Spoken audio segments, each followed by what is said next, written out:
শশীবাবু গ্রামে প্রথম হেলিকপ্টার নিয়ে আসে। এর আগে কেউ কখনো হেলিকপ্টার দেখেনি সেই গ্রামে। মধুপুর গ্রামে থাকে শিউলি। শিউলি হলো শশীবাবুর স্ত্রী। শশীবাবু ভীষণ ভালো লোক, তিনি ভীষণ দয়ালু। তার ঘর থেকে কেউ কখনো খালি হাতে ফেরত যায় না। এই নাও, এই মাসের সব রেশন আমি তুলে রেখেছি। সবাই একটা একটা করে নিয়ে যাও। এরপরে কারোর যদি কোনো কিছু লাগে তাহলে আমায় জানিও, আমি ব্যবস্থা করে দেব।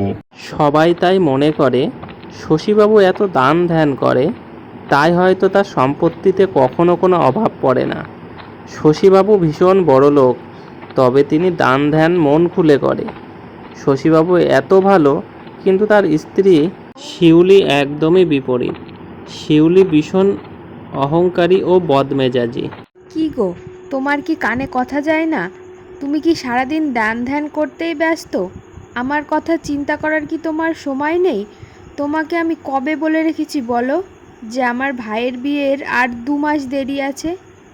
এবার তো একটু আমার কথাটা কানে নাও। তোমাকে বলে রেখেছি আমার ভাইয়ের বিয়েতে আমার একটা হীরের নেকলেস চাই। এবার আমার এইটা যদি পূরণ না করো, আমি কিন্তু অন্ন জল ত্যাগ করে দেব। আচ্ছা শিউলি, এটা কি আবার কোনো কথা হলো? তোমার এত কিছু আছে, আবার তোমার হীরের হার দরকার? হার কেনা কি চারটিখানি ব্যাপার? এখন আমি কি করে কিনবো? তুমিও তো জানো এখন আমাদের ঘরে কোনো কিছুই নেই। আর হীরের হার আনতে আমাকে বিদেশে যেতে হবে। আর বিদেশে গেলে কি আমি 4-5 মাস আগে ফিরতে পারবো বাড়িতে? হীরের হার তো তোমার ভাইয়ের বিয়েতে পড়াই হবে না। আর আমি কি উড়ে যাব বিদেশে? সেটা তোমার ব্যাপার, তুমি উড়ে যাবে কি বসে যাবে না শুয়ে যাবে সেটা আমার কোনো দেখার দরকার নেই। আমার হীরের হার চাই তো চাই, এটাই আমার শেষ কথা। শশীবাবু তার স্ত্রীকে খুব ভালোভাবেই চেনেন, জানেন এই হীরের হার না পেলে হয়তো সত্যি সত্যি অন্ন জল ত্যাগ করবেন। তাই আর কোনো উপায় না পেয়ে পরের দিন হীরের হার আনার জন্য একটি হেলিকপ্টার করে চলে যায়। বলছি শোনো না, সাবধানে যাবে। আর সব থেকে ভালো হীরের যে নেকলেসটা আছে না, ওটাই নিয়ে আসবে। তুমি আসো আর না আসো, আমার হীরের নেকলেসটা কিন্তু নিয়েই আসবে। শশীবাবু প্রথম গ্রামে হেলিকপ্টার নিয়ে যায়। এর আগে গ্রামে কেউ কখনো হেলিকপ্টার দেখেনি। দিদি, কাল আমার বোনের বিয়ে। আমার কাছে একটাও শাড়ি নেই। তোমার কাছে যে হলুদ শাড়িটা আছে ওটা আমাকে দেবে? আমি আমার বোনের বিয়েতে পরে যাব কালকে। তুই এসব কি বলছিস? তোর মাথা ঠিক আছে তো? জানিসই তো আমার জিনিস আমি কাউকে দিই না। আমার জিনিস কেউ হাত দিলে সেই জিনিসটা আমি আর নিতে পারি না। আর পড়া তো দূরের কথা। আর তুই কি ভাবছিস আমার জিনিস পরলে কি তুই আমার মতো সুন্দরী হয়ে যাবি? হ্যাঁ, তুই যা এখান থেকে। আমি আমার জিনিস কাউকে দিই না, কখনো দিই না, বুঝলি? কয়েকদিন পর জমিদারের বাড়িতে একটি সাধু বাবা আসে। ও, কি গরম পড়েছে! গরমে শরীরটা পুরো পুড়ে যাচ্ছে। এখানে একটু বসি। কে আছো ঘরে? আমায় একটু জল দিয়ে যাও তো। আরে, কে আপনি? বলা নেই কওয়া নেই আমার দরজার সামনে এসে বসে পড়লেন যে ভারী। আপনার তো দেখছি খুব সাহস। বেরিয়ে যান, বেরিয়ে যান বলছি আমার বাড়ির থেকে। ভীষণ তেষ্টা পেয়েছে মা, গরমে আর আমি চলতে পারছি না। আমার একটু জল খাওয়াবে? আপনি বলেন কি? আমি নিজের জলটাই নিজে কখনো ঢেলে খাই না, আর আমি কিনা আপনাকে জল দেব? আপনার কি মনে হয় আমার এই সুন্দর দুটো হাত দিয়ে আমি আপনাকে জল খাওয়াবো? আপনি যেটা ভাবছেন সেটা কখনোই সম্ভব না। যান, সামনের বাড়ি গিয়ে জল খেয়ে আসুন।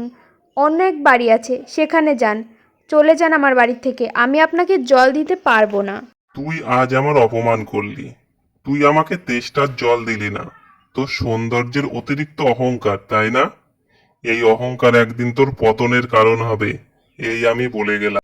এই বলে সাধু বাবা শিউলিকে অভিশাপ দিয়ে চলে গেল। আজ কোনো কাজের লোক আসেনি, কোনো কাজকর্মই হয়নি ঘরের, আমার খাওয়া হয়নি, আর কোথা থেকে এইসব উটকো লোকজন এসে ঝামেলা শুরু করেছে। আর ভালো লাগে না। 2 দিন ধরে লতাটাও আসছে না। বলল ওর বোনের বিয়ে পরের দিনই চলে আসবে। কি যে করবে, কখন যে আসবে? ও কি ভাবছে ওর কাজ আমি করব নাকি? ও আসবে, ওকে দিয়েই সমস্ত কাজ করাবো। আজ ওকে ওর বাড়িটা যেতেই হবে, গিয়ে ওর একটু খোঁজে আসি যে ও এসছে নাকি। আবার যাবই বা কী করে? ওর বস্তিটা যা নোংরা, না গেলেও তো হবে না। ঘরের কাজ রান্না কি করে যে হবে। এরপরে শিউলি কাজের মেয়ে লতার বাড়িতে চলে যায়। লতা, লতা, তুই কি বাড়িতে আছিস? হ্যাঁ আছি। কে? ঘরে আসো। আরে বৌমণি যে, এই গরিবের বাড়ি আপনি এসেছেন। আমার যে কি সৌভাগ্য আমার বাড়িতে আপনার পায়ের ধুলো পড়ে। তো বলুন কি করতে এসেছেন? বসুন বসুন, কোথায় বসবেন বলুন, কোথায় যে আপনাকে বসতে দেব। আর দুদিন ধরে আমার শরীরটা খুব খারাপ, এর জন্যই কাজে যেতে পারিনি। আপনি কিছু মনে করেননি তো? লতা, তুই বলছিলিস তোর দুদিন ধরে শরীর খারাপ, তো বল তুই এত সুন্দর হলি কি করে? শরীর খারাপ হলে কি মানুষ সুন্দর হয়ে যায় নাকি? বৌমনি, আসলে আমার দুদিন ধরে ভীষণ শরীর খারাপ। আমার কাছে ওষুধ কেনার টাকা পর্যন্ত ছিল না। আর আমি যে উঠে এক গ্লাস জল খাবো সেই অবস্থাতেও আমি ছিলাম না। সেই মুহূর্তে আমার বাড়ি একটা সাধু বাবা আসলো এবং বলল, আমি খুবই তৃষ্ণার্ত, আমাকে একটু জল দাও। তখন আমি তাকে জল দিলাম এবং আমার সাধ্য মতো কিছু খাবার দিলাম। সে সাধু বাবা তখন সন্তুষ্ট হয়ে বলল, মা, তুই আমার প্রাণ রক্ষা করলি মা। আমি তৃষ্ণায় মরে যাচ্ছিলাম, তখনই তুই আমার প্রাণটা বাঁচালি। যাই হোক, শোন, তুই আমার এত উপকার করলি, আমি তোর একটা উপকার করি। তোর কাছে তো ওষুধ কেনার টাকা নেই। শোন, এই মাঝ বরাবর যে জঙ্গল আছে সেখানে একটা পুকুর আছে। সেই পুকুরে গিয়ে তুই যদি ডুব দিস, তোর সমস্ত রোগ ব্যাধি মুক্ত হবে এবং তুই অনেক সুন্দর হয়ে যাবি মা। তাই নাকি? এমনও পুকুর আছে? কই, আগে তো আমি কোনোদিনও শুনিনি। কোথায় রে পুকুরটা, কোথায়? যাই হোক, যেখানেই থাকুক ভালো হয়েছে, তুই সুস্থ হয়ে যায় এটাই চাই আমি। কেন বৌমণি, আপনি কি সেই পুকুরে যাবেন? কি যে বলিস লতা, তোর কি মনে হয় আমার আবার ওই পুকুরে যাওয়ার কোনো প্রয়োজন আছে? আমি এমনিতেই এত সুন্দর। আসলে তুই বললি তাই আমি শুনলাম। আর এই অদ্ভুত পুকুর কখনো শুনিনি বাবা, তাই জিজ্ঞাসা করলাম আর কি। আচ্ছা আচ্ছা, তাই ভাবছি তুমি এমনিতেই এত পরিষ্কার সুন্দর বৌমণি। তবে জানো, ওই পুকুরে না দুটোর বেশি ডুব দেওয়া যায় না। আরে আরে, রাখ তো, আমাকে এত কিছু বলে কি হবে? আমি কি যাব নাকি ওই পুকুরে? তবে সেদিন শিউলি লতার বাড়ি থেকে বেরিয়ে আর বাড়িতে না গিয়ে সে চলে যায় সেই পুকুর পাড়ে। সে আগে ঠিক করে রেখেছিল পুকুরে আগে সে ডুব দেবে, তারপরে সে বাড়িতে যাবে। সে এই ভাবতে ভাবতে সেই পুকুর পাড়ে পৌঁছালো। এই তো সেই পুকুর। একবার জমিদার বাবু ফিরুক বাড়ি, তাকে আমি ছাড়বো না। সে নাকি গ্রামের জমিদার, সে তো কখনোই আমাকে বলেনি এই পুকুরের কথা। সে ভাবতো হয়তো আমি এখানে ডুব দিলে আরও সুন্দর হয়ে যাব, তার আরও খরচা বেড়ে যাবে। লতা আমাকে বলেছিল এই পুকুরে দুটো ডুব দিয়ে নাকি সে অনেক সুন্দর হয়ে গেছে। আমি দুটোর জায়গায় 4টে 5টা না 6টা 10টা ডুব দেব, তাহলে আমি আরও সুন্দর হয়ে যাব। এই গ্রামের ভেতরে কেন, আমি পুরো পৃথিবীর ভেতরে সুন্দর হয়ে যাব। সে আর কোনো কিছু চিন্তা না করে পুকুরে নেমে অনেক কটা ডুব দিয়ে বসে। আরে, আমার এত সুন্দর চেহারা এ কি হয়ে গেল? আর আমার শরীরই বা আস্তে আস্তে নীল হয়ে যাচ্ছে কেন? শিউলি অনেকগুলো ডুব দেওয়ায় তার সমস্ত রূপ নষ্ট হয়ে যায়।